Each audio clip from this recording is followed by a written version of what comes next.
Hi, Wally. You ready for your bedtime story? Good boy. Tonight is The Lorax by Dr. Seuss.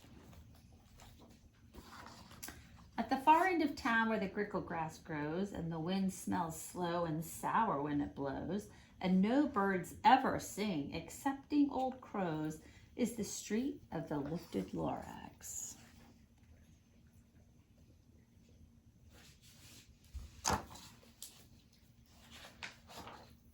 And deep in the grickle grass, some people say, if you look deep enough, you can still see today where the Lorax once stood just as long as it could before somebody lifted the Lorax away.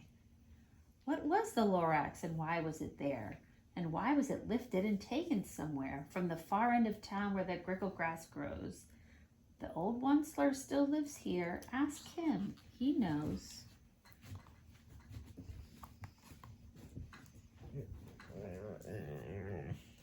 Good boy. You won't see the Onceler. Don't knock at his door. He stays in his lurkum on top of his store. He lurks in his lurkum cold under the roof, where he makes his own clothes out of muffled moof. And on special dank midnights in August, he peeks out of the shutters, and sometimes he speaks and tells how the Lorax was lifted away. He'll tell you, perhaps, if you're willing to pay.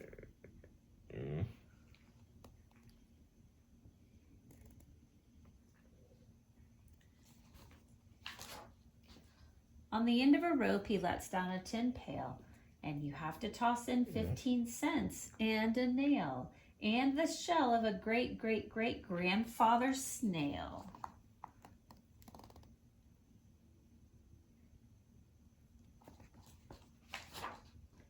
Then he pulls up the pail, makes a most careful count to see if you've paid him the proper amount. Then he hides what you've paid him away in his snub, his secret strange hole in his groovulous glove. Then he grunts, I will call you by whisper-ma-phone, for the secrets I tell you are for your ears alone.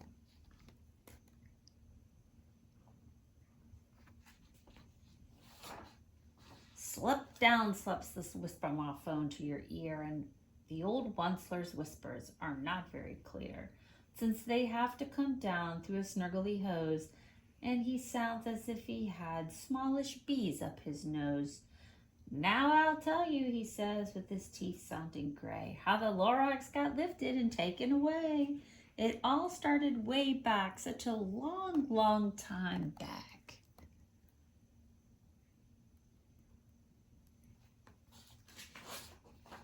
Way back in the days when the grass was still green and the pond was still wet and the clouds were still clean and the song of the Swami swans rang out in space. One morning I came to this glorious place, and I first saw the trees, the truffula trees, the bright colored tufts of the truffula trees, mile after mile in the fresh morning breeze.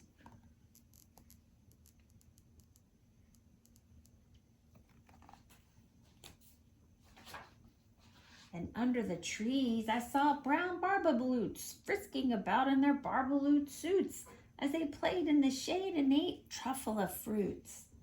From the ripulous pond came the comfortable sound of the humming fish humming while splashing around.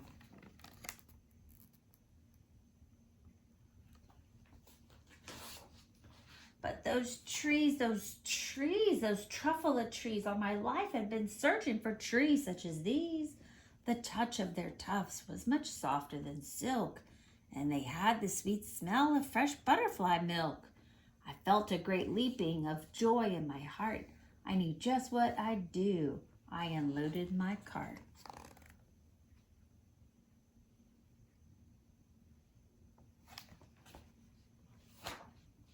In no time at all, I had built a small shop. Then I chopped down a truffula tree with one chop. And with great skillful skill and with great speedy speed, I took the soft tuft and I knitted a thneed.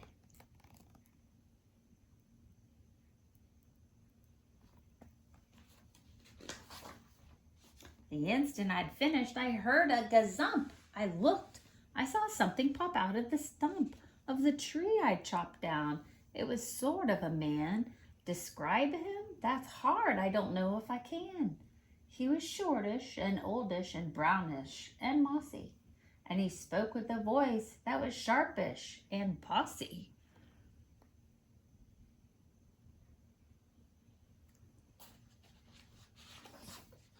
Mister, he said with a sawdusty sneeze, I am the Lorax. I speak for the trees. I speak for the trees have no tongues, and I'm asking you, sir, at the top of my lungs. He was very upset as he shouted and puffed. What's that thing you've made out of my truffle tuft?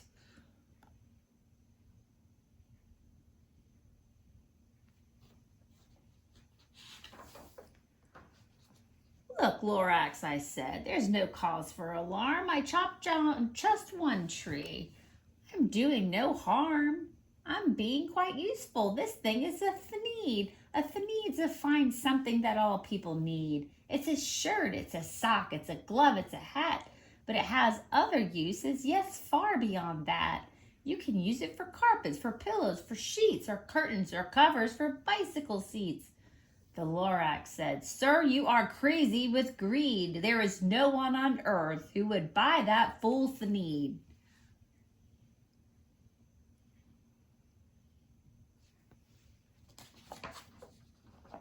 But the very next minute I proved he was wrong, for just at that minute a chap came along, and he thought that the thneed I had knitted was great.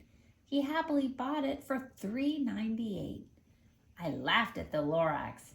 You poor stupid guy. You never can tell what some people will buy.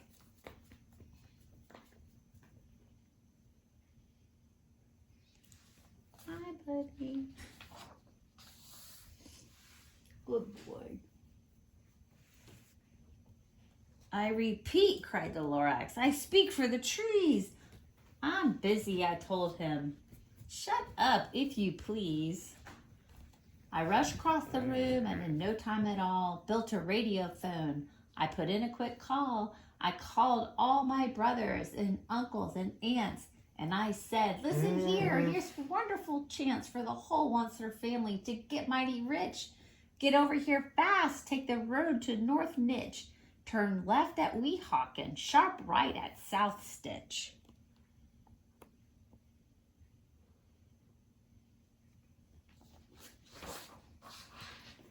And in no time at all in the factory I built, the whole Onceler family was working full tilt.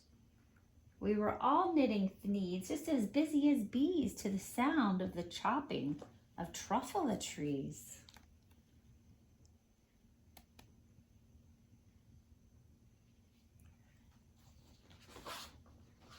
Then, oh baby, oh how my business did grow. Now chopping one tree at a time was too slow. So I quickly invented my super axe hacker, which whacked off 4 truffle trees at one smacker. We were making thneeds 4 times as fast as before, and that Lorax, he didn't show up anymore.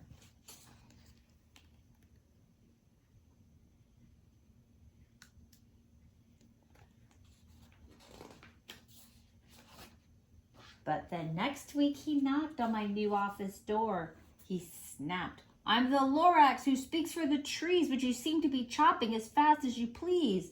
But I'm also in charge of the brown barbaloots who played in the shade in their barbaloot suits and happily lived eating truffle fruits. Now, thanks to your hacking my trees to the ground, there's not enough truffle fruit to go round, and my poor barbaloots are all getting the crummies because they have gas and no food in their tummies.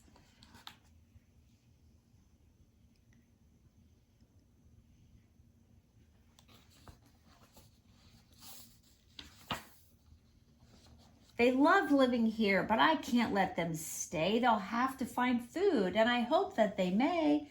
Good luck, boys, he cried, and sent them away. I, the Onceler, felt sad as I watched them all go, but business is business, and business must grow, regardless of crummies and tummies, you know.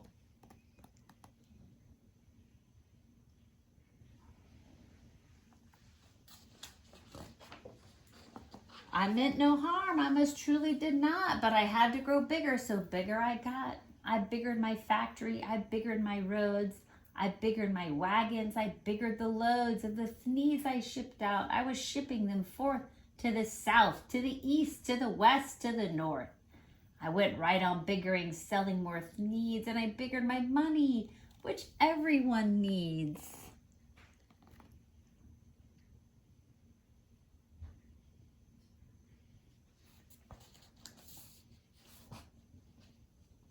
Then again he came back. I was fixing some pipes when that old nuisance Lorax came back with more gripes. I am the Lorax, he coughed and he whiffed. He sneezed and he snuffled, he snargled and sniffed. Onceler, he cried with a crofulous croak. Onceler, you're making such smogulous smoke. My poor swami swans, why they can't sing a note. No one can sing who has smog in his throat.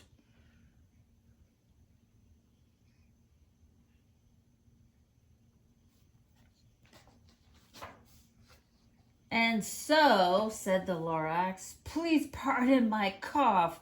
They cannot live here, so I'm sending them off.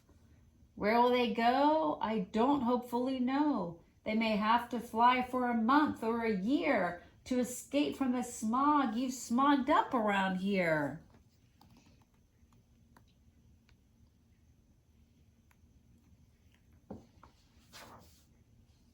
What's more, snapped the Lorax as dander was up, let me say a few words about Gluppity Glup. Your machinery chugs on day and night without stop, making Gluppity Glup, also Schloppity Schlop.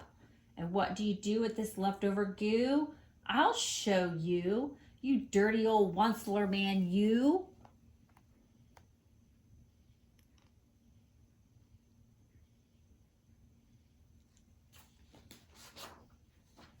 You're glumping the pond where the hummingfish hummed. No more can they hum, for their gills are all gummed. So I'm sending them off. Oh, their future is dreary. They'll walk on their fins and get woefully weary in search of some water that isn't so smeary.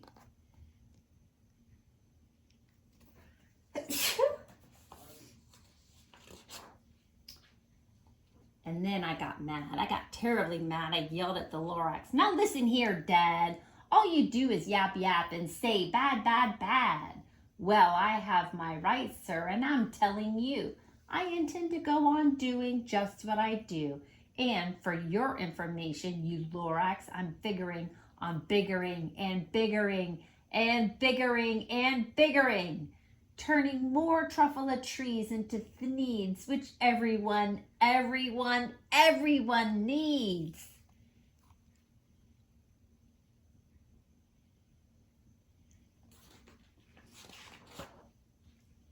And at that very moment, we heard a loud whack. From outside in the fields came a sickening smack of an axe on a tree. Then we heard the tree fall, the very last truffula tree of them all.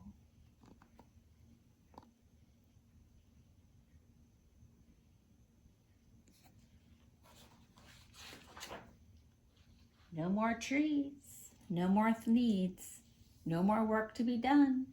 So in no time, my uncles and aunts, every one, all waved me goodbye. They jumped into my cars and drove away under the smoke-smuggered stars.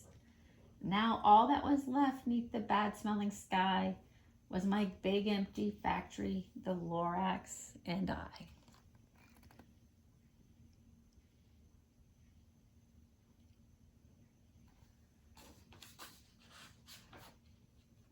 The Lorax said nothing, just gave me a glance. Just gave me a very sad, sad backward glance as he lifted himself by the seat of his pants.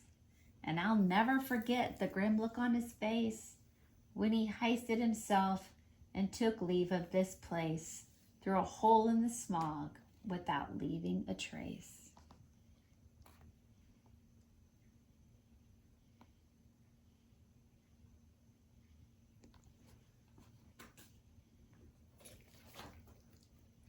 And all that the Lorax left here on this mess was a small pile of rocks with the one word, unless. Whatever that meant, well, I just couldn't guess.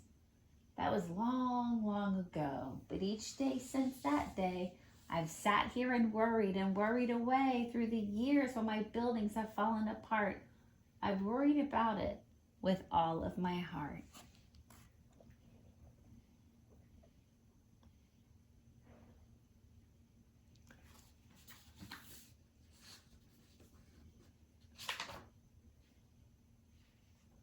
But now, says the Onceler, now that you're here, the word of the Lorax seems perfectly clear. Unless someone like you cares a whole awful lot, nothing is going to get better. It's not.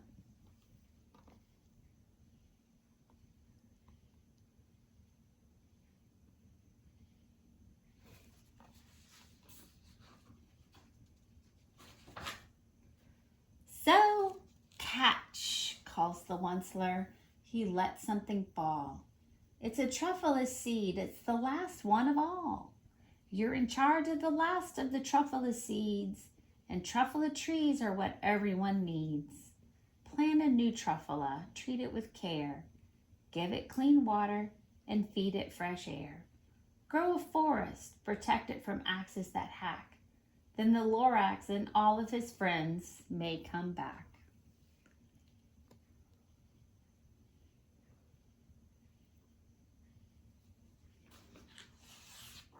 The end.